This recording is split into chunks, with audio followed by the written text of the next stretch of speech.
원래 이 작품의 이름은 야곱과 빌헤름 그림센터입니다. 저는 야곱과 빌헤름 그림 이렇게 세 사람을 기념하는 센터인 줄 알았는데 야곱 그림과 빌헤름 그림, 즉 그림 형제를 말하는 것이더군요. 여기는 훔볼트 대학에 속해 있는 오픈 도서관입니다. 대학 도서관인 거는 알았기에 내부에 외부인은 못 들어가게 할 줄 알았는데 여기는 외부인도 들어갈 수 있더라고요. 2023년 올해도 폭염의 여름이지만 2023년 유럽의 날씨도 장난 아니었거든요. 그래서 이제 야곱과 빌헤름 그림센터는 더위를 피해 들어온 학생들과 관광객들이 많더라고요. 이름이 너무 길어서 이제부터 그냥 그림 형제 센터라고 하겠습니다. 이 멋진 작품을 소개하는 저는 여러분과 함께 건축의 길을 가는 Cinema C Architecture A Psychoanalysis P 카푸 채널의 앞에입니다. 앞에입니다.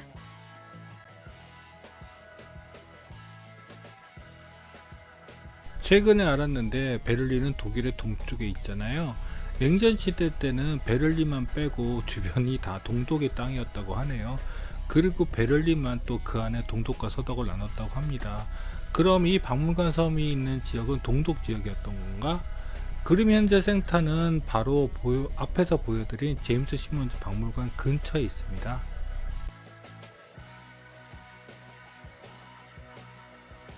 주차는 전 콘텐츠에서 보여드린 대로 여기에 했고 주차장에서 나오니까 바로 그림 현재 센터가 보이더라고요. 그림 현재 센터를 소유하고 있는 홈폴드 대학은 제가 가보지는 않았지만 지도를 보니까 바로 옆이네요. 그런데 그림 현재 센터 앞쪽 도로들이 너무 좁아서 여기 전체 사진각이 나오지 않습니다. 그리고 겉으로 봐서 이 건물 파사드도 그런데 이 디자인 컨셉이 좀 제임스 시몬 미술관의 수직성과 닮지 않았나요? 다만 안타까운 것은 이 작품이 의외로 국내에서는 많이 알려져 있지 않더라고요.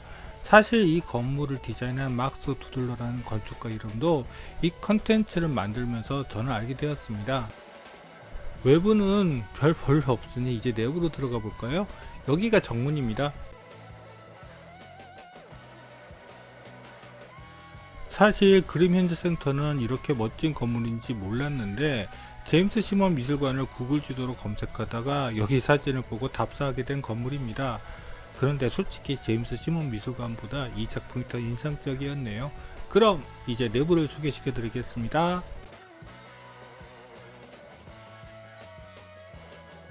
아까 전 보여드린 정문이 이쪽입니다. 앞에서 말씀드린 것처럼 그림 형제 센터는 오픈 도서관이라서 홈볼트 대학생이 아니더라도 내부를 들어갈 수 있습니다만 절대 가방을 가지고 내부를 들어갈 수 없습니다.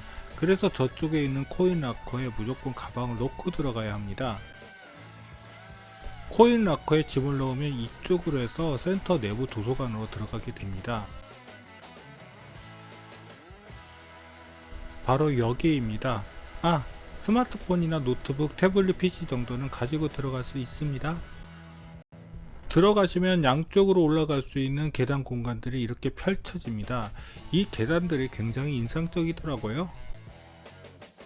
참, 여기 내부는 DSLR 같은 큰 카메라는 못 가지고 들어갑니다. 그래서 여기서부터는 스마트폰으로 촬영했습니다. 여기는 지상층의 통로입니다. 이쪽이 도서관 내부 공간입니다.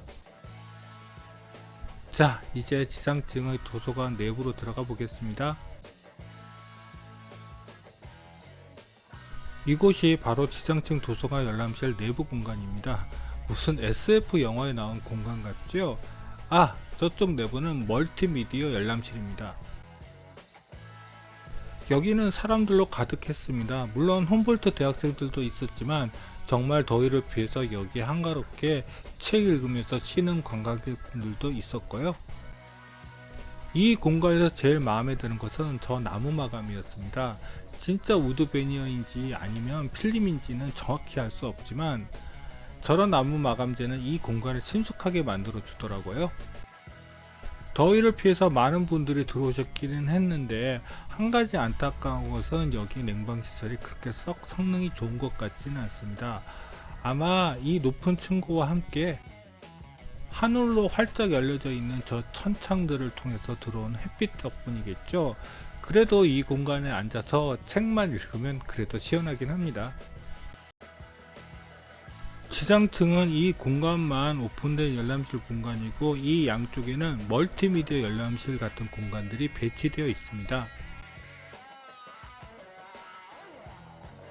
여기는 개방형 열람실보다는 좀 더 시원한 편이었습니다. 저 안쪽은 도서 검색대 같은 것이 있는 것 같네요. 그림 형제 센터의 개방형 열람실은 위로 갈수록 사이가 넓어집니다. 그리고 그 중간에 들어갈 수 있는 입구가 각층 계단 공간에 붙어 있습니다. 4층, 그러니까 한국 기준 5층이 개방형 열람실의 끝입니다. 4층으로 올라오시면 지상층부터 쭉 일직선으로 올라가는 계단은 끝납니다. 그리고 4층부터 6층까지 올라가는 계단이 이렇게 다시 시작되어 쭉 일직선으로 위로 올라가게 됩니다. 여기는 4층 복도 공간입니다. 건물의 길이가 지상층부터 6층까지 계단을 쭉 직선으로 놓을 수 없어서 이렇게 한 것이 아닌가 하기도 합니다. 여기가 4층 개방형 열람실 입구입니다. 동서측 열람실 다 지상층에서 4층까지 올라오는 계단측에 입구가 붙어 있습니다.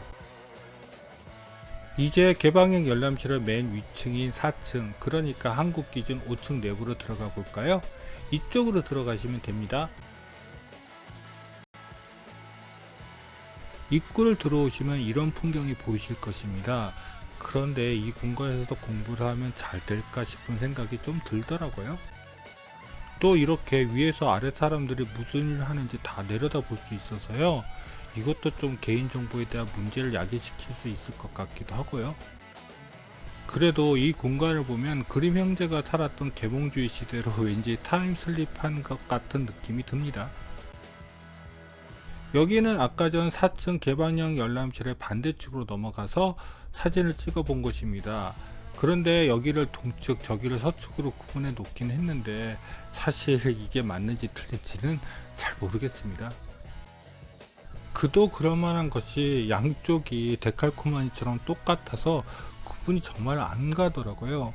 다만 구분한 기준은 입구 로비 쪽 반대쪽은 저렇게 서가들이 내부에 배치되어 있다는 것 정도? 그리고 우리나라 대학 관계자들은 이런 공간 싫어할 것입니다. 사실 이 개방형 열람실은 가운데를 텅 비워 놓은 것이잖아요. 공간이 아깝다고 정말 싫어할 것입니다. 이것 말고도 해외의 다른 도서관들도 답사를 했는데 요즘 트렌드는 이렇게 층고가 높은 개방형 열람실이 대세더라고요. 대학 관계자들의 꼰대 같은 생각 때문에 이런 도서관 공간은 우리나라에서 못 볼 것 같네요. 그림 현재 센터 개방형 열람실의 가장 큰 장점이자 단점은 저 천창들입니다.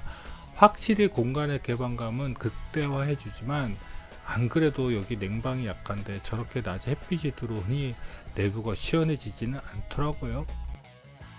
4층 공간은 한 층으로 끝나지 않고 5층으로 이어져 보이드 되어서 높은 층고를 확보해 놓았습니다. 덕분에 지상층부터 4층까지 전체 공간에 이런 개방감을 유지할 수 있었겠죠. 이제 4층 서가 부분도 잠깐 들어가 볼까요? 그런데 여기 서가 사진은 이 정도밖에는 찍어 놓은 게 없네요.